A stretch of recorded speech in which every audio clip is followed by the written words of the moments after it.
Hello and welcome to Behind the Curtain. Today's a little different than some of our previous interviews, as my friend Kaitlyn will be joining us as my co-host, and we're going to dive into the world of the diner with this interview. Our guest today is the Sounds great. incredibly talented Connor Lewis, who was recently announced to be hitting the road with the 10th anniversary national tour of Waitress the Musical as Dr. Pomatter, which begins performances this September.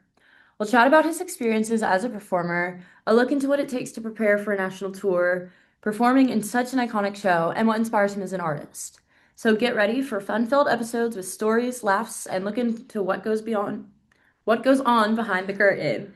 The pie shop is now Okay, open. so let's get started. Obviously, thank you so much for joining us today, Connor. We're so excited to get to chat with you before you start rehearsals. And so before we talk about your current project, we'd love to talk about everything leading up to your career as a performer. And so, starting off, was there a specific moment when you were younger that like really made you want to become a performer? It's like we all say, like when you got bit by the theater bug. Sure, sure. I we had musical theater going at all times. Both my parents met through theater. My father was a director, and my mom for a community show, and my mom auditioned, and then rest was history. And so just growing up, I was always on the radio, always what we were listening to. And when I was like 8, my dad's friend was doing a production of Annie. And so I got to play Daddy Warbucks. And I was 8 years old. I begged my parents to let me shave my head. I was like, Daddy Warbucks has to be bald. And from then on, I was addicted to it. I couldn't stop. That's awesome. Moving forward, more recently, in 2022, you graduated from Texas State, where you received your BFA in musical theater.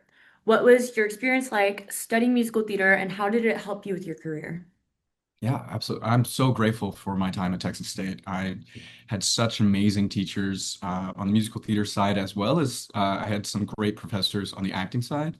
One of my mentors, Yang Sukyu, he taught this amazing problems in directing class that really sort of helped me understand who I wanted to be as an artist and the kind of things I wanted to create, as well as just the pedagogy from Michael Maresca, his vocal teachings are just insane. My mind was blown by the time that I got to Texas State by the possibility of where I could go and how I could just keep working it like a muscle. Um, I owe so much to that place. Absolutely. Yeah, that's awesome, and that's super special. And so, who are some of your biggest inspirations as a performer? That's a good question. I I I am currently reading this biography about Jim Morrison. I've been really interested in him just as a performer, as somebody who just creates this energy on stage. It's not really musical theater, but yeah, him. I love David Lynch. I love there's this very weird underground artist, Daniel Johnston. He was big in Texas. Love Oh my him. gosh, I work for his project. No way. I That's do, amazing. yes. That's awesome. Oh my Yeah, no, I love him. I'm so obsessed with him. Yeah, just anybody who's willing to be a little out there for the extent of creating good art. And it's what I'm very inspired by. That's awesome. What's some of the best advice you've been given by another performer? Uh, can I swear? Yeah, Go yeah, ahead. Fuck the audience. And yeah. I mean that in a very kind, sweet way, but you gotta just forget about them. They're not the point. The point is the story, the point is right now, the point is the person in front of you. The audience does not matter. And having that relief of just like, oh, I don't have to put on a show. I get to just be this person in this moment, doing this thing. It really narrowed down like my fears of oh, I have to do this, I have to do this. No, I just have to be in the moment. Yeah, for sure. That's great advice. And so it was recently announced that it'll be hitting the road with the 10th anniversary national tour of Waitress the Musical. And so, what was your first experience with Waitress? My first experience with Waitress, I was shown Waitress when I was a freshman in college, actually. I didn't know it too much. Um, and I fell in love with it. The songs are beautiful. I think that She Used to Be Mine is one of the best songs ever. Like not even just in musical theater, but just I think it's so beautiful. It's always on my mind. I always think about it, and I think it's a beautiful show, and I'm really glad that it's coming back for more people to see. That's awesome. What was your audition process like going from first rounds and like through all of that up to getting your role? Yeah, it was crazy. It was kind of a whirlwind. I submitted myself on Actors Access. I'm not currently repped by anybody, so I just sent in a video and they got back to me the next day. They asked if I could come to New York. I'm living in Ooh, LA right now. I know, crazy. awesome. And I came, I did my initial callback. They asked if I could come back on Wednesday. I came back on Wednesday. I was supposed to go at 11 o'clock. They said, we've moved some people around. You're going to go at noon. So I had a whole hour to get nervous. It was perfect. Perfect. And went in there. I got to audition with the swing, Hannah. She's amazing. And it went pretty well. And then I didn't hear back for like another 2 weeks, and I was just hoping for the best. And eventually, I woke up to the call, and it Oh was wow. crazy. That's always the best type of Yeah. call. Absolutely, absolutely. And so obviously Waitress is such a well-known and loved story by tons of people all around the country. And so what are you looking forward to as you bring the story all around the country? I'm really so excited to be sharing this story around. I think that right now, uh, there is sort of a little bit of there's on Broadway. There's a little bit of a I don't even know how to say this, but it's expensive. Broadway tickets are very expensive, and so the people that you get coming to a Broadway show are not always the people that would benefit the most from seeing a show. And so being able to bring this to other people who don't have access to theater in the way that people do in New York is really exciting and opens up the idea of theater to some people who might not have it as accessible. And I also just think it's a beautiful story of how love can be incredibly messy, but it's still like the most important thing. Like it is still like you don't really get to choose who you love. You just have to feel it. And I'm excited to bring that around. I think that what I love so much is that one of Pomatter's songs is "You Matter to Me." And it's not I'm obsessed with you. It's not I love you. It's just that you matter. Like you truly are meaningful to me in my life.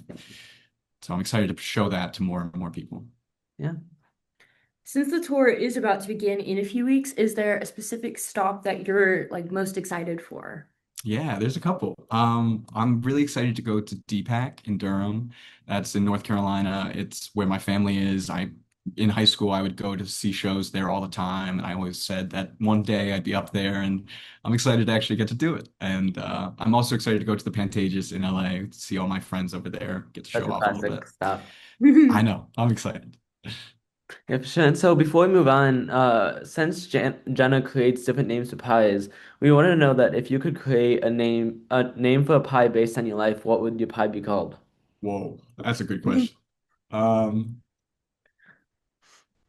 uh, we're gonna say my pie is gonna be called the Why Not, and it's a mixture of salty, sweet, it's a little spicy, Mhm. and maybe a sprinkle of sour. I'm not gonna give any specifics, but I'm just everything in there. Oh yeah, a little bit of everything. Exactly. You've been in a lot of different productions, including School as Horton, Brigadoon as Jeff, Legally Blonde the Ensemble, and so many more. Is there a specific role or production that really stands out for you from like your career? Hmm. That's a good question. I had the benefit of at Texas State, I got to be Oedipus in Oedipus Rex, and that was a big thing to take on. And it showed me that I can take on something insane that I could never imagine doing. It was also during the pandemic, so we were masked. We had to be 6 feet apart. Everything was working against us, and yet we still did it, and it still went on. So I think that was the role that I learned the most from. My favorite role probably would be. I also got to play the father in Violet, and I love that musical. I think it's so nice, and it's so meaningful to me. So that would probably be my other favorite role. Yeah, for sure, that's incredible. And actually, you've done shows at Wagon Wheel, I saw. And Yes. my roommate is from Warsaw Oh, no way. and has Okay, yeah. done. I was like writing the other questions. He goes, Wait, that's my theater that I do stuff at. I'm like, that's crazy. That's awesome. No, Wagon Wheel's great. I love Wagon Wheel. The company there is fantastic. Also, the town there is so nice. I liked living there for the summer. It was great. Yeah, for sure. And so looking back at everything you've done and achieved, if you could go back and give one piece of advice to your younger self, what would you say? Uh, just enjoy the ride. You have no idea what is setting yourself up for in the future of like this moment is going to come back 10 years from now and you're thankful that you learned this lesson at that moment. You just don't get to know. Everything I think happens for a reason, and you just got to enjoy the passing of time. The meaning of life is enjoying the passing of time, I think. Yeah, for sure. Similar to the previous question, what advice would you give to younger performers who are hoping to pursue a career in acting? Try everything. Try everything. If truly acting is the thing that you want to do, then I think that you need to live an ex a full life. You just need to be doing as many things as possible. I was a bartender, I was a house cleaner, I was a pizza boy, I've been a centaur at Universal. Like I've been 100,000 things. Yes. Everything has taught me something different. So I would say just keep trying, keep going out there and never think that any job is lesser. It's all working towards something. Yeah, for sure. That's great advice. And that actually wraps up the interview today. Thank you, Kana, for joining us. And make sure to catch Kana as Dr. Pomatter beginning this fall in Waitress. You can get your tickets at waitress tour.com. All Yay! right. Woo! Woo!